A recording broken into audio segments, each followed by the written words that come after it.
Live at Earl's. This is Michael with Rock Legends Photographers, live at Earl's Hideaway, and I'm here with Jimmy Sexton. How you doing today, Jimmy? Doing awesome. It's not raining. We have a great crowd. Franny has got us booked here. I'm working with my long friend, very talented Dave Muse, a founding member of Firefall. He worked with us in the Ghost Riders. We've been in the studio. We've toured. He's such a great guy, and I'm very proud to be on the set today. Fantastic. Great players. Jimmy, how long have you been a professional musician? About 45 years, I guess, something like that. It started up in Philly, Delaware. Wilmington, Delaware was my first gig. What you've played with a lot of people. Who are some of the big name people you played with? I played with some great people that aren't with us anymore. Billy Powell, Leon Wilkinson, Banner Thomas, we just lost, was one of my dearest friends. So many great players that we have lost here recently. What bands did you play in? Southern Rock's Legends. We worked Southern Rock's Finest. I played the Ghost Riders. I played with a lot of players up in New York area. It's just fun. Godfrey Townsend from the John N. Whistle Band. I worked with Jeff Gantz, a great bass player from Johnny Winter. I got to work with Charlie Hargett, which is one of the top guitar players ever. I still to this day miss Dan Toller. I used to play with Dan here at Earl's, and we had so much fun. Dan is like the top guitar player I ever played with. That's why Dickey Betts called him Dangerous Dan. It wasn't because he was, about 6'8" and bulletproof. It was because he was such a player. You had to bring your A game every night, or you just got wiped off the stage because he was that good. But he was such a pleasant person. And God bless his soul. He was, and Frankie, his brother. I still love the Gregg Allman. We lost Gregg Allman here last week. We're not getting any younger. That's for sure. You've been playing for about 45 years, and I'm sure you've traveled all over the world. Pretty much. I've gone to Alaska. I haven't been to Europe yet. We've talked about it with Steve Grisham about going there, but we haven't done that. But Alaska was fun. That's about 4,700 miles from home in St. Augustine. Wow. But we've had some really good fun. I got to play with Brett Wadhams, who I'm playing with today in the Ghost Riders, and he's got me on board on this show, and got some great players here playing with us, Art Burgess and Tommy Snellgrove. It's awesome. It's just fun. And then Franny, can't say enough about Franny down here at Earl's. And she brings, I've got to work with Bruce Katz, which is like one of the ultimate keyboard players you'll ever meet. He's such an incredible player. He was a teacher at Berkeley, and I got to do a 4-hour set of Allman Brother material with him, which is off the charts. And he plays here, and then some of the bands like the Nighthawks, when I was a kid watching Jim Thackeray and the Nighthawks and Mark, they play here periodically. And you got some of the best blues bands in the country. That's for sure. What is your favorite venue to play in, and why? Believe it or not, one of the favorite places, it's not huge, not super fancy, but the Music Ranch in Lakeland. Mm-hmm. It's the fans, it's the owner, Phil Stevens. The camaraderie there is incredible. They know Southern Rock history, they know the players, they know who played on what album and what song, and it's just fun to be around people that are very appreciative of what we do, and playing with legends like Banner, Derek Hess, Charlie Hargett, Jimmy Elkins, a legend from Bounty Hunter, one of the best, front men out there doing Southern Rock. And then we always get a side gig here and there with Sean Beamer. We do Sean sometimes, and then we've always kind of got it together. I do some work with Chris Anderson from the Outlaws and Steve Grisham. That's always fun. I like the 15-minute versions of Grey Ghost. Very close with Barry Rapp, who co-wrote that with Henry Paul. And it's just a blast to play this music that my friends wrote. And, it's nice to do an extended version, about 15 minutes of Green Grass and High Tides. And, we give our drummers a workout. They earn their money. That's for sure. Living or dead, if you could jam with one person that you've never played with, who would that be? Dwayne Allman. Very good. That and Jimmy. Those are the two that I've always admired. Dwayne, I'm a major fan of Dickey Betts. A lot of my playing I owe a lot to Dickey Betts. But there's so many great ones out there. I mean, I love the Jeff Becks. I love smooth jazz. I like funk, Tower of Power.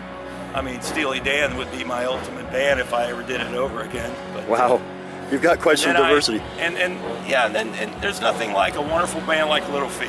You know, Richie Hayward was one of my favorite drummers, and I love what Little George brought to the table. And but I love the Michael McDonalds. You know, I mean, you can just go on and on. There's great players out there in different types of music.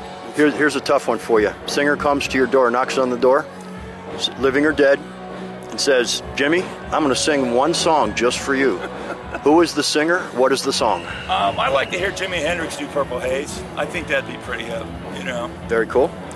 Your entire CD collection gets wiped out. All your music is gone. What CD do you replace first? Live at the Fillmore, Allman Brothers.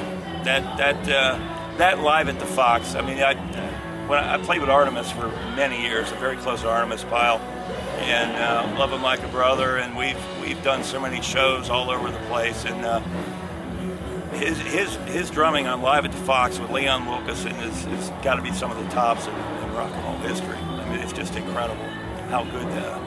And Artimus is, you know, we played recently with Pat Travers and Les Dudek in Lakeland, and Artimus is playing as good or better than I've ever heard him play, and I've known him for a long time.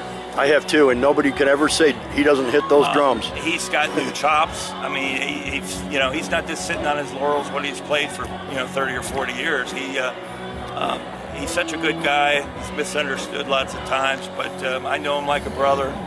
Been through good and bad times, and I'm always going to bat for Artimus because he's the real deal.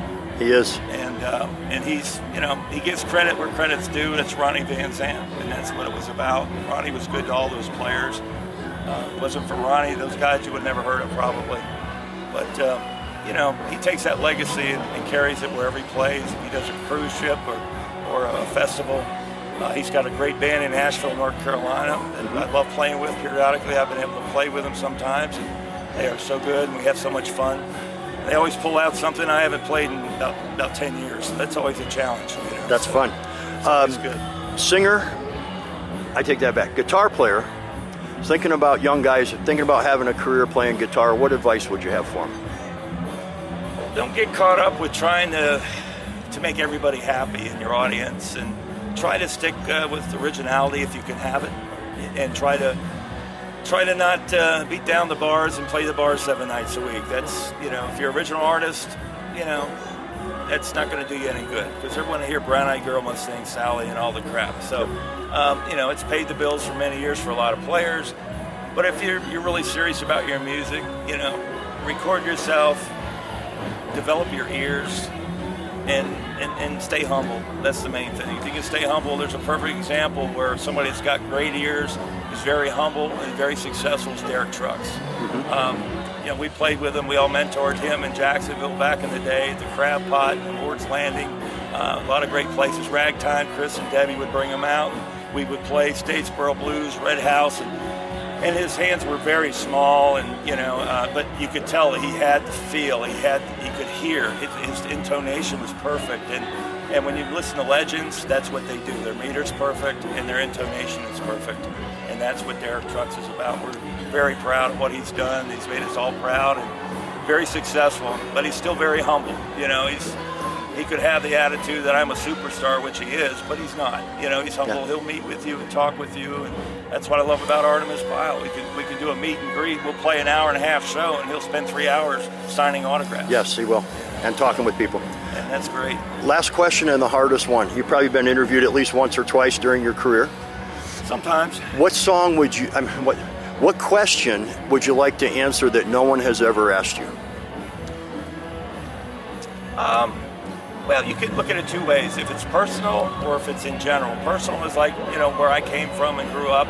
I was born in Jacksonville, but I spent most of my times when I was learning music in Delaware. I used to play the same clubs with Johnny Neal and George Thorogood. They were local guys that we all knew. We all played the same places, the Stone Balloon, Chad's Ford Tavern, just local places. The Jersey Shore, we played a lot at the Jersey Shore, but I don't know. The general question would be, how can you balance your personal life and your professional life if you're a musician? That's a great question. And have a relationship that's going to mean something.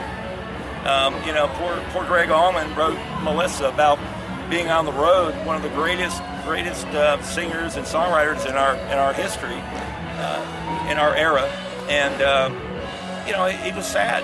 You know, he'd come home and he just wished he had that woman to be there for him. But you know, it takes two to tango, and Yep. you know, he was never. You know, I think he was married 6 times, but you know, Gregg inspired a lot of us. I mean, he still does, even though he's gone. So did Dwayne. But at the same time, you got to balance out your professional career and you know, you got to know where, you know, if you're single, that's fine. But you know, if you want to have a family and you have children, your priorities will change. That was a great question and a great answer. Jimmy, thank you for taking the time with us. Thank you. Thanks for and, being here. We'll Always appreciate have your this up on pictures. YouTube for you and have some great pictures, and we'll link it all together. Thank you. Alrighty, bye-bye. Appreciate you guys.